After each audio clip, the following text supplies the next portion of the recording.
Hello, let's do a quick guide of the equation booklet that will be in the exam with you. The equation booklet contains a lot of useful information. The next section is a little section all on its own, the radius of a nucleus. It contains, so this part here is the radius of the nucleus. I'm not going to write that down because it's written right there. But we have two components to this equation. One is the symbol capital A. That is used to represent the atomic mass number, which is the total number of protons and neutrons in the nucleus of the atom. For example, if this was for carbon, A would be 12. If this was for gold, A would be 197. If this was helium, A would be 4. And if this was hydrogen, A would be 1. Which brings me to the other constant here. Now, R0, I'm going to put a circle around this. This is important. This is a constant, and it's not written in the equation book. You have to know this. So R0 is 1.4 femtometers. So you can put FM for femtometers, or times 10 to the minus 15 meters, femtometers.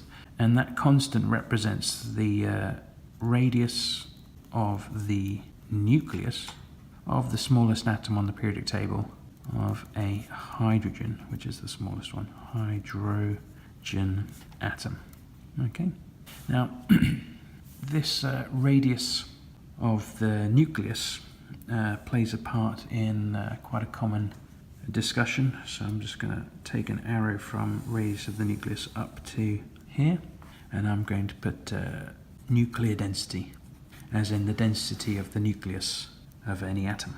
And if I write somewhere below here, density equals mass divided by volume, and let's put volume equals that of a sphere, 4/3 pi r cubed. Amazingly, the volume of a sphere, the equation is in the equation sheet.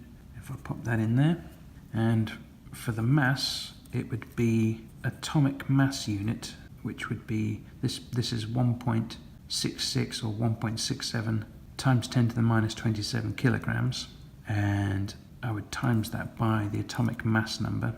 I'm using capital A to link in with the capital A over here. So again, if this was carbon 12, we were doing carbon 12, we would be putting 12 down here. And then for the mass of a carbon 12 nucleus, we would be doing 12 times 1.67, 1.66 times 10 to the minus 27 kilograms. And if you pop both of those in there, along with us adding in that the radius of the nucleus would be R0A to the 1/3, we should end up with an expression for the density of the nucleus, which contains all constants. That's going to be 3 times the atomic mass unit. So the atomic mass unit is 1.67 times 10 to the minus 27, divided by 4 pi r0, the radius of a hydrogen nucleus, as in 1.4 times 10 to the minus 15, that cubed. And that should, if you do the calculation a few times, produce around about 1.47-ish times 10 to the 17 kilograms meters to the minus 3. So the density of the nucleus of every atom on the periodic table is the same, roughly about the same number.